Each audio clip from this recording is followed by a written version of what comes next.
नमस्कार. आजचा विषय लय मोठा फोन आहे. बघा, जेव्हा एखादी वस्तू तयार होते, जसं की औषध असेल किंवा खायच्या वस्तू असतील, तर त्याच्यावर लिहिलेले असतात काय घटक वापरले असतात, जेणेकरून जनतेला त्याची माहिती व्हावी.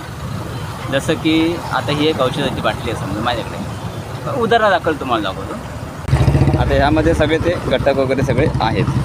हे एक बाटली एक उदाहरण म्हणून दाखवतो. आता मोठं सध्या गाजत असलेलं प्रकरण जे तुमच्या माझ्या जिव्हाळ्याचा विषय, रस्ते बांधून. जेव्हा रस्ते बांधले जातात ना, त्या वेळेस तिथल्या आजूबाजूच्या लोकांना समजते की बरं याच्यामध्ये काय काय वापरलं आहे.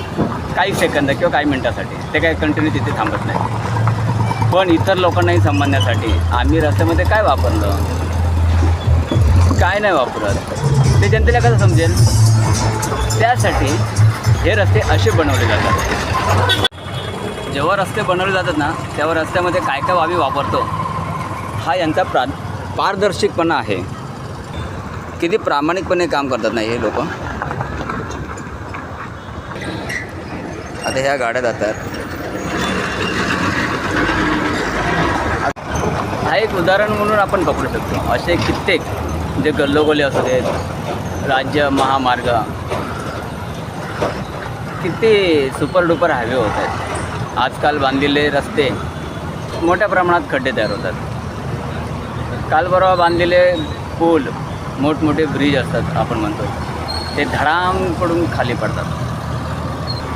म्हणजे हा पारदर्शीपणाबद्दल हे जे रस्ते बनवतात त्यांना नेमकं पारितोषिक काय द्यायचं. जसं एखाद्या विभागामध्ये चुकी झाली तर आपण त्या विभाग प्रमुखाला बदलतो, तसं ह्या कॉन्ट्रॅक्टरला किंवा तिथल्या लोकप्रतिनिधींना काय असो, जनता सुज्ञ आहे. आपण फक्त व्हिडिओ टाकायचे, त्याच्यावर काय अंमलबजावणी झाली तर खूप चांगली गोष्ट आहे. बाकी हाय जनता कर भरते आहे, खड्ड्यामध्ये मरते आहे, काय गरज नाही ह्या लोकांना. असो, भेटू पुन्हा नवीन विषयामध्ये. तोपर्यंत राम राम.